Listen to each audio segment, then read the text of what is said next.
आज आप एक देखिए, बैनर सब जगह लगे हुए हैं पूरे महाराष्ट्र के अंदर, काफी जगहों के ऊपर।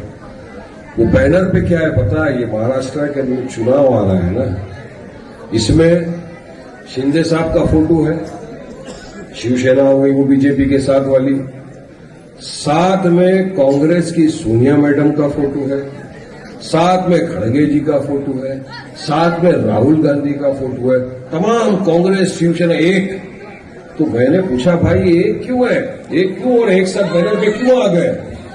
तो पता चला वारिस भाई, महाराष्ट्र में काफी जगहों के ऊपर कांग्रेस और शिंदे साहब एक साथ चुनाव लड़ रहे हैं।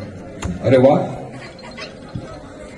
वो शिंदे साहब, उसके साथ कांग्रेस जा रही है जिसने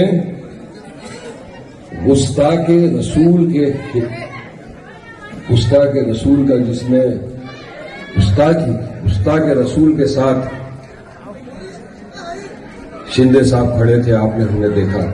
मैं उस शख्स का नाम अपनी जुबान पे नहीं लेता जिसने रसूल के साथ गुस्ताखी की थी, मेरी जुबान नापाक हो जाती, मैं उसका नाम भी नहीं लेता, क्योंकि मेरे हुजूर के लिए उसने अनाप शराब बकवास की थी, मेरे हुजूर की शान में गुस्ताखी की थी। उस हुजूर जिसके लिए अल्लाह सुब्हानहू व तआला ने उनके सदके तुफैल में पूरी दुनिया को बना दिया, रहमतुल आलमीन बना के भेज दिया दुनिया में।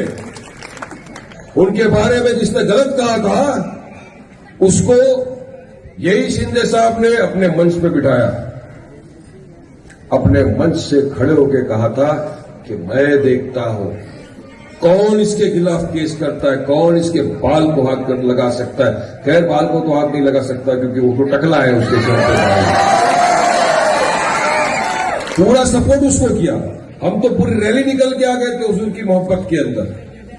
हम तो मुंबई तक चले गए औरंगाबाद से, सबूत दिया। हम चाहते थे कि इनको अरेस्ट किया जाए, नहीं है, हमारे साथ तो कांग्रेस वाले नहीं थे ना कोई। और अब आप उसका समर्थन कर रहे हो शिंदे साहब का, जो हमारे गुस्ताखे रसूल का पूरा समर्थन कर सकते। बताओ मुझे कौन सा मुसलमान हर चीज बर्दाश्त कर लेगा? मुसलमान हुजूर की शान में गुस्ताखी किसी भी कीमत पे बर्दाश्त नहीं करेगा। ये तो सत्य है, मैं जानता हूं। जितने मेरे भाई बुजुर्ग खड़े सब ये बोलेंगे, बेशक वारिस भाई अव्वल बात नहीं, कुछ भी हो जाए पूरी दुनिया एक तरफ, मेरे हुजूर की बात आ गई एक तरफ। उसके साथ जो खड़े हैं उनके साथ कांग्रेस गठबंधन के अंदर आ गई है और यहां पर उम्मीदवार दे दी। क्या ये इंसाफ? कांग्रेस को सेक्युलर पार्टी मानते थे। यही कांग्रेस जब महाराष्ट्र का चुनाव आया था मेंबर ऑफ पार्लियामेंट लोकसभा का, महाराष्ट्र में मेरे दोस्तों 48 सीटें हैं टोटल। 48 सीटों में से इन्होंने एक भी मुसलमान को उम्मीदवारी नहीं दी थी उस वक्त भी।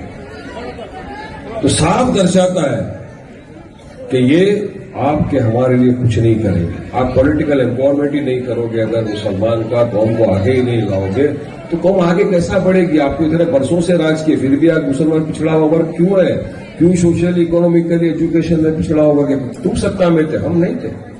देखो इनकी पोल खोलना जरूरत है, क्योंकि ये बहुत ज्यादा बोलते हैं आजकल, और मेरी जुबान की आतिशबाजी का मुकाबला नहीं कर सकते ये लोग, याद रखना।